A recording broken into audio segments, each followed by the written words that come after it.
Friends, today we have discussed about rotational dynamics. Then angle of banking is a very important concept in our rotational dynamics. So simply, what is the meaning of angle of banking? Angle of banking आपण कोणत्या गोष्टीला म्हणू शकतो? तर लक्षात येत असेल, banking हा वर्ड आलेला आहे. बँक होणे म्हणजेच काय, एखाद्या ओरिजिनल पोझिशन पासून किंवा एखाद्या पूर्ण प्लेन किंवा आपण एखादा फ्लॅट सरफेस जर का असेल तर त्या फ्लॅट सरफेस पासून काही ना काही अंतराने तरी तो अँगल थोडाफार तरी बेंड करणे त्याला आपण बँक म्हणत असतो आणि त्याच्यापासून क्रिएट होणाऱ्या अँगलला आपण अँगल ऑफ बँकिंग म्हणणार आहोत. जेव्हा केव्हा आपण एखादी व्हेकल्स किंवा एखादी बायसिकल असेल तर ती आपण पूर्णतः कर्व पाथने मूव्ह करत असतो. जर तो रोड पूर्णतः फ्लॅट असेल, कसल्याही पद्धतीचा अँगल त्याच्या लेफ्ट साईडला किंवा राईट साईडला क्रिएट झालेला नसेल तर कर्व पाथवर आपल्याला मूव्ह होत असताना त्या ठिकाणी अडचणी येतात. आपली जी काही व्हेकल्स आहे, जी काही बायसिकल आहे तर ती बाळांनो त्या ठिकाणी स्लिप होण्याची किंवा त्या ठिकाणून टर्न होण्याची फार दाट शक्यता असते. त्यामुळे मोठमोठ्याला रोडवर जेव्हा व्हेकलचं प्रोटेक्शन होण्यासाठी किंवा व्हेकल्स स्लिपिंगपासून टाळण्यासाठी अँगल ऑफ बँकिंग बनवलेला असतो. सो जो काही अँगल आहे तर तो त्या रोडवर प्रेझेंट असतो.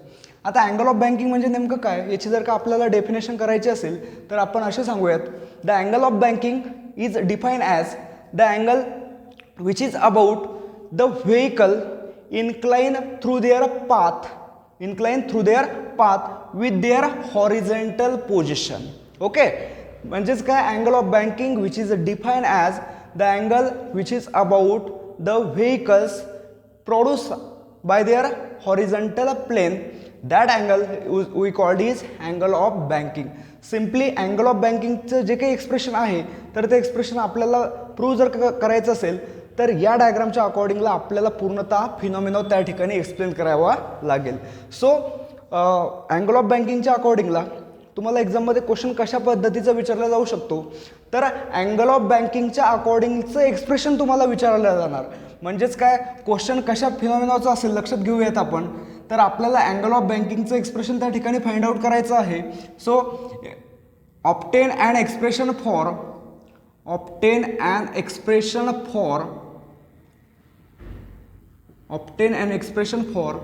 Angle of banking. या अँगल ऑफ बँकिंगला आपण बँक अँगल सुद्धा म्हणू शकतो. Obtain an expression for angle of banking of a, किंवा आपण असं बोलूयात, on a curve road, curve bank road असं बोलूयात, curve bank road by neglecting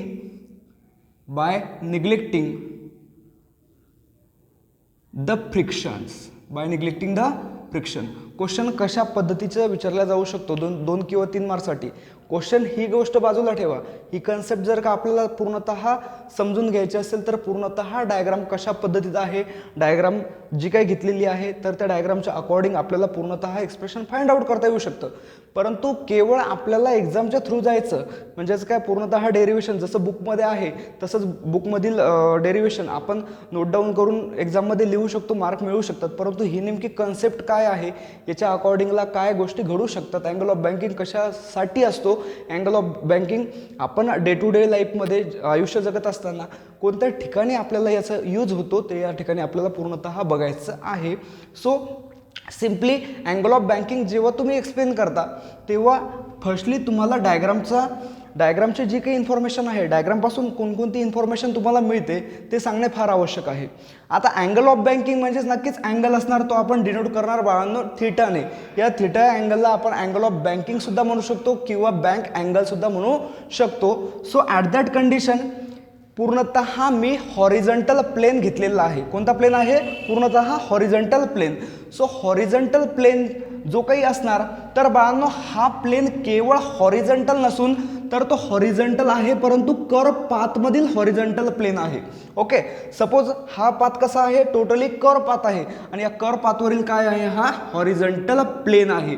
okay, म्हणजेच काय होईल, जेव्हा केव्हा एखादी व्हेकल्स या पूर्णतः टर्नच्या ओव्हर जायला लागेल तर तेव्हा त्या व्हेकलचं स्लिप होण्यासाठी किंवा ती एखाद्या पोझिशनपासून स्लिप डाऊन होण्यासाठी आपल्याला त्या गोष्टी टाळायच्या असतील तर त्या पूर्णतः कर्व रोडला आपल्याला काही ना काही प्रमाणामध्ये ही जी काही पूर्ण फ्लॅट सरफेस आहे तर त्या फ्लॅट सरफेसला आपल्याला थोडाफार बेंड करावा लागेल म्हणजेच काय तर त्या पूर्ण पाथला आपल्याला इन्क्लाइन करावं लागेल, म्हणजेच त्या पाथमध्ये आपल्याला थोडा उतार त्या ठिकाणी द्यावा लागेल. मग जेव्हा आपण इन्क्लायनेशन त्या ठिकाणी घडवतो तेव्हा एक अँगल तयार होतो, त्या अँगलला आपण अँगल ऑफ बँकिंग म्हणत असतो. त्याचंच एक्सप्रेशन आपल्याला फाइंड आउट करायचं आहे. ओके, आता हा जो काही पूर्णतः पाथ दिसतोय तर पूर्णतः पाथ हा कर्व रोडच्या अकॉर्डिंगला क्रिएट झालेला पाथ आहे. ओके, कोणत्या रोडच्या अकॉर्डिंगला? Curve road. पूर्णतः हा रोड कसा आहे? Curve road. ओके, मग कर्व रोडवर काय मुवमेंट होत असणार? कर्व रोडवर अँगल ऑफ बँकिंग जर का प्रेझेंट असणार तर व्हेकलच्या अकॉर्डिंगला कोणकोणते फोर्स ॲक्ट होतील, व्हेकल्स कशा पद्धतीने बॅलन्स होणार, त्याचबरोबर व्हेकल्स पूर्णतः स्टेबल राहून स्टॅबिलिटी फिनॉमिना कसं देणार ते आपल्याला पूर्णतः या एक्सप्रेशनच्या अकॉर्डिंगला बघायचं आहे. सो सिम्पली जर का आपल्याला या ठिकाणी डायग्रामचं एक्सप्लेनेशन करायचं असेल तर आपण अशा पद्धतीत करणार. Let us consider we can seen that the vehicles which lies in the vertical section. ही जी काही व्हेकल्स आहे तर ती कोणत्या सेक्शनमध्ये आहे? Vertical section. वर्टिकल सेक्शन म्हणजेच काय? उभ्या सेक्शनमध्ये आहे. Okay, if the vehicle lies in the vertical section okay on their curve road path किंवा on their curve road with occurring some radius about their centre. बघा ना, हा जो काही कर रोड आहे, कर रोडचं जो काही तुम्हाला दिसतोय तर नक्कीच या सेंटर या ठिकाणी असणार आणि या सेंटर या ठिकाणी असेल तर तुम्ही घेतलेली व्हेकल्स ही कोणत्या सेक्शनमध्ये दिसते तर तुम्हाला ती व्हर्टिकल सेक्शनमध्ये दिसते आणि त्या पूर्णतः व्हर्टिकल सेक्शनने जी काही तुमची व्हेकलची व्हर्टिकल सेक्शन आहे तर त्याचं सेंटर त्याची काही डायरेक्शन आहे तर ती पूर्णतः डायरेक्टेड टुवर्ड्स सेंटर असणार. म्हणजेच from their centre and from their position of the vehicles we get some distance between them and we call it some radius. Okay, म्हणजेच डायग्रामचं एक्सप्लेनेशन सिम्पली जर का असं सांगायचं असेल, let us consider a vehicle which place on the vertical section on the curve road with radius small r with their angle of inclination that is theta along the horizontal plane. Okay, clearly आपण असं बोलूयात. आता आपल्याला एक गोष्ट लक्षात येत असेल, पूर्णतः एक्सप्लेनेशन आपल्याला अँगल ऑफ बँकिंगचं द्यायचं आहे. मग अँगल ऑफ बँकिंगचा करेक्ट फिनॉमिना देण्यासाठी या डायग्रामच्या अकॉर्डिंगला क्रिएट होणारा किंवा या व्हेकलच्या अकॉर्डिंगला क्रिएट होणारा जो काही फ्रिक्शन असेल, मग टर्निंग पॉईंटला मूव्ह होत असताना जो काही एअर रेझिस्टन्स मिळतो, त्याचबरोबर एअरमुळे कोणता रेझिस्टन्स क्रिएट होतो, त्याचबरोबर फ्रिक्शन बिटवीन टायर्स अँड रोडच्या आणि टायरच्या बिटवीनला घडणारं फ्रिक्शन, नंतर air resistance. There are all types of resistance occur on our vehicles while turning on the curve path. म्हणजेच आपल्याला अँगल ऑफ बँकिंगचं टोटल करेक्ट एक्सप्रेशन जर का द्यायचं असेल तर सर्वतः गोष्टी म्हणजेच काय, रिझल्टंट जो काही तुमचं फ्रिक्शन असेल त्याचबरोबर रेझिस्टन्स जे काय असेल तर ते पूर्णतः तुम्हाला निग्लेक्ट करावं लागतं. मग आपण असं बोलूयात, याच ठिकाणी असं बोलूयात, in our case all types of friction or all types of resistance, that is friction between road and tire or any types of resistance due to air are total neglect in that position. Okay, then we get the correct phenomena or we get the correct expression or we get the correct information about angle of banking. What will be the angle can create at that position we gives. Okay, simply असं बोलणार. आता जेव्हा curve पाथवर तुमची vehicles ही turn होत राहणार, vehicles move होत राहणार, at that situation, at that position we can seen that our vehicles experience two types of forces on it. That is firstly force due to weight of vehicle. पहिलं काय असणार? Vehicle असणार आणि व्हेकलच्या वेटमुळे create होणारा force, तर त्याला काय म्हणणार आपण? फर्स्टली जो काही फोर्स आहे या व्हेकल्सवर किती पद्धतीचे फोर्स ॲक्ट होतात तर दोन पद्धतीचे. पहिला कोणता फोर्स आहे? Force due to weight of vehicles which is acted along vertically downward. ही काय आहे? व्हर्टिकली डाऊनवर्ड तुम्हाला खाली येताना दिसते. Force due to weight mg which is acted along vertically downward. Then another force that is force due to normal reaction. What is meaning of normal reaction? Normal reaction म्हणजेच काय लक्षात घ्या. तुम्ही जे काही आहात, तुम्ही एक सपोज पूर्णतः अर्थ सरफेसवर स्ट्रेट उभे आहात. ओके, मग तुम्ही या ठिकाणी पूर्णतः कसे आहात? स्टेबल आहे. म्हणजेच काय, जेव्हा तुम्ही हॉरिझॉन्टल पोझिशनला एकदम स्टेबल कंडिशनला तुम्ही असता, तर त्याच्या अकॉर्डिंगला नॉर्मल रिॲक्शन हा सुद्धा काय असतो या ठिकाणी क्रिएट झालेला असतो. सपोज डायग्राम जर का पूर्णतः हॉरिझॉन्टल आहे तर नॉर्मल रिॲक्शन आपल्याला स्ट्रेट पाथमध्ये मिळणार. ओके, त्यानंतर जर मी असा इन्क्लाइन पाथ घेतला आणि डायग्राम जर का तुम्हाला या ठिकाणी मिळत असेल तर ऑब्व्हियसली या डायग्रामवर क्रिएट होणारा नॉर्मल रिॲक्शन फोर्स तर तो या ठिकाणी मिळणार. म्हणजेच काय, त्या बॉडीच्या पूर्णतः सेंटरच्या बिटवीनला क्रिएट होणारा जो काही फोर्स असणार तर त्या फोर्सला आपण नॉर्मल रिॲक्शन फोर्स म्हणू शकतो. त्यामुळे या ठिकाणी सेकंड जो काही फोर्स दिसतोय तुम्हाला, त्या फोर्सला तुम्ही काय म्हणता?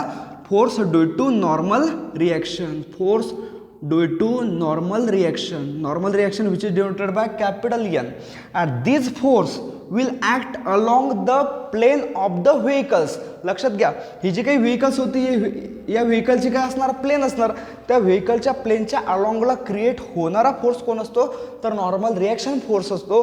दुसरं आपण असं सांगू शकतो, this force that is normal reaction which lies along their plane and also normal reaction are goes perpendicular to the incline path.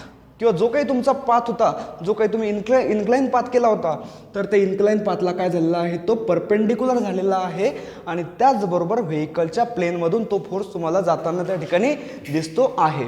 Okay, त्यामुळे दोन पद्धतीचे फोर्स कोणत्याही फिनॉमिनॉनला, व्हेकल्स कोणत्याही पोझिशनला असो, फक्त व्हेकल्स त्या ठिकाणी कर्व पाथमध्ये असली पाहिजे. Okay, there are two types of force experienced by the body, okay, experienced by the vehicle. That is, first force due to weight mg which is acted vertically downward, and another force due to normal reaction which is lies along the plane of vehicles, or also we can say that this force which is goes perpendicular to the plane of a surface किंवा plane of a incline path असं आपण बोलूयात. Okay, at that time there are two types of forces can we see. आता बघितले तुम्ही त्या डायग्रामवर, त्या व्हेकल्सवर दोन पद्धतीचे फोर्स आहेत. मग first number normal reaction, another number force due to weight mg. आता हे जे काही दोनही पद्धतीचे फोर्स आहेत, तर ते दोनही पद्धतीचे क्रिएट होणारे फोर्स तुम्हाला त्या ठिकाणी वेगवेगळ्या डायरेक्शनने दिसतील. तुम्हाला डिफरंट डायरेक्शनने काय झालेले दिसतील? ॲक्ट झालेले त्या ठिकाणी दिसतील. ओके, फर्स्टली फोर्स कोणता घेतला होता तुम्ही? Force due to weight mg. Force due to weight mg याची पूर्णतः डायरेक्शन कशी होती? व्हर्टिकली डाऊनवर्ड होती. ओके, त्यानंतर दुसरा फोर्स होता force due to normal reaction. याची सुद्धा डायरेक्शन कशी होती? वेगवेगळी होती. दोनही फोर्सची डायरेक्शन वेगवेगळी असणार. दोनही फोर्स वेगवेगळ्या डायरेक्शन, वेगवेगळ्या पोझिशनपासून क्रिएट होणार. तर या दोन फोर्सचं काही ना काही फिनॉमिना असेल, काही ना काही या दोन फोर्सला वेगवेगळ्या कंडिशनला जाण्यासाठी काहीतरी त्याच्यामागे रिझन असणार. तर ते आपण इथं बघूयात. पहिला फोर्स होता force due to weight mg. म्हणजेच काय? पूर्णतः व्हेकल्सचं जे काही वेट आहे त्या वेटपासून क्रिएट होणारा फोर्स तो टोटली डाऊनवर्ड दाखवला गेला आहे. मग हा डाऊनवर्ड दाखवण्यामागे कारण फक्त एवढंच की ही जे काही व्हेकल्स आहे, ही व्हेकल्स पूर्णतः त्या इन्क्लाइन पाथवर स्टेबल राहिली पाहिजे किंवा इन्क्लाइन पाथवर प्रेझेंट असली पाहिजे. मी स्टेबल बोलत नाही सध्या. ओके, फक्त काय आहे, या बॉडीचं, या व्हेकलचं जेवढं काही वेट खाली असेल तर तेवढी त्या सरफेसला काय होईल? टच राहील. ओके, त्यानंतर हा जो काही नॉर्मल रिॲक्शन आहे, नॉर्मल रिॲक्शन त्याच्या अलॉंगला ॲक्ट झाला. म्हणजेच काय? व्हेकल्स हा जर का तुमचा इन्क्लाइन पाथ असेल तर त्या इन्क्लाइन पाथवर तुम्ही व्हेकल्सचा नॉर्मल फोर्स तुम्हाला त्या ठिकाणी, नॉर्मल रिॲक्शन तुम्हाला त्या ठिकाणी मिळते. ओके, परंतु एक गोष्ट या ठिकाणी दिसत आहे बाळांनो, जो काही नॉर्मल रिॲक्शन फोर्स होता तो रिझॉल्व झालेला आहे टू कंपोनंटमध्ये. First n cos theta and another n sin theta.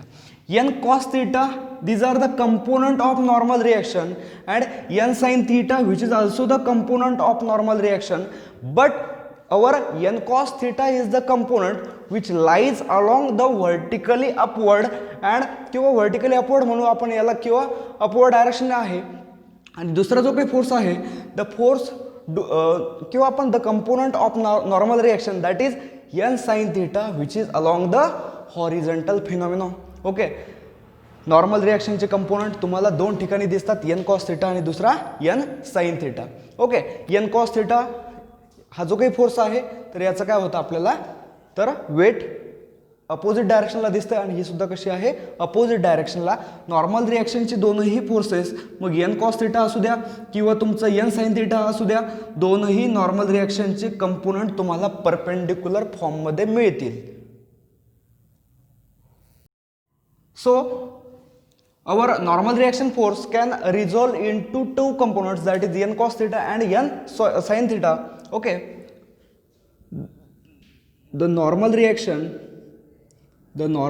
reaction capital N can resolve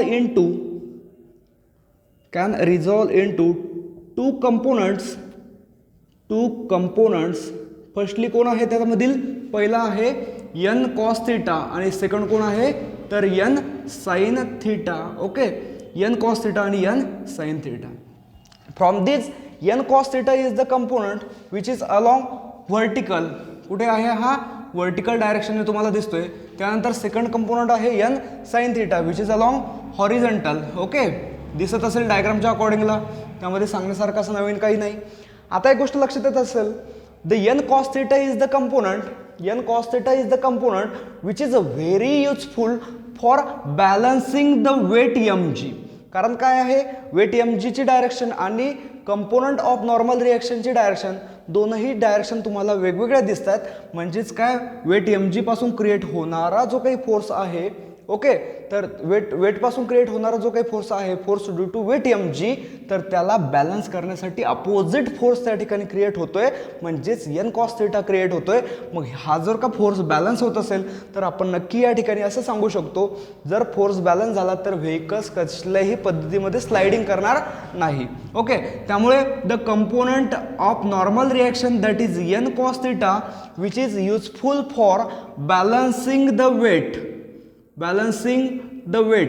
okay, मग वेट काय होतं बॅलन्स होतंय, तर मग मी या एक्सप्रेशनला असं लिहू शकतो n cos theta equal to कोण बॅलन्स झाला वेट mg. याला इक्वेशन जर का मी 1 दिलं, ओके, नंतर second component of a normal reaction that is n sin theta which is along the horizontal plane and it requires.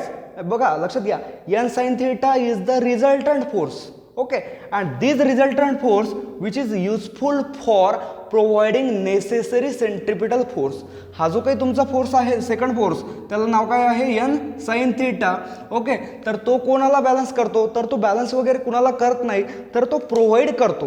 पहिला फोर्सने काय केला वेट mg ला बॅलन्स केलं, परंतु सेकंडचा जो काही कंपोनंट आहे n sin theta, तर हा कुणाला बॅलन्स करत नाही, हा केवळ सेंट्रिपिटल फोर्स प्रोव्हाइड करतो. म्हणजेच काय आपली जी काही व्हेकल्स आहे तर त्या व्हेकल्सने सेंट्रिपिटल फिनॉमिना मेंटेन केला पाहिजे, त्याच्यासाठी हा फोर्स त्यासाठी युजफुल असतो. आणि हा जो काही फोर्स आहे n sin theta, this force is the resultant force which is very useful for producing किंवा for providing the necessary centripetal force.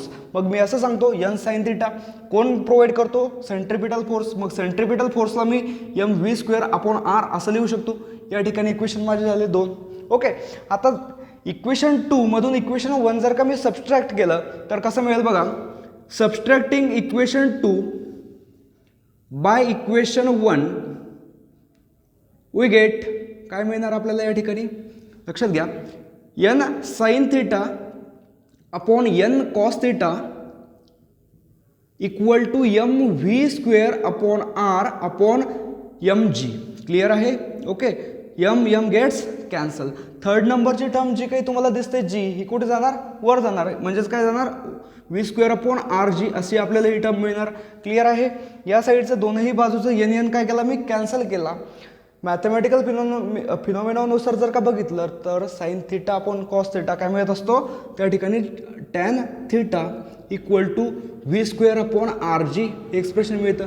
आपल्याला एक्सप्रेशन कशाचं फाइंड आउट करायचं होतं अँगल ऑफ बँकिंगचं, म्हणजेच काय केवळ आपल्याला थिटाचं एक्सप्रेशन फाइंड आउट करायचं आहे. म्हणून हा टॅन जर का मी तिकडे घेऊन गेलो तर काय होईल इनवर्सला जाईल, म्हणजेच काय theta equal to tan inverse v²/rg. लक्षात येत असेल एक्सप्रेशन काय आलं काय येते तुमचं theta equal to tan inverse v²/rg.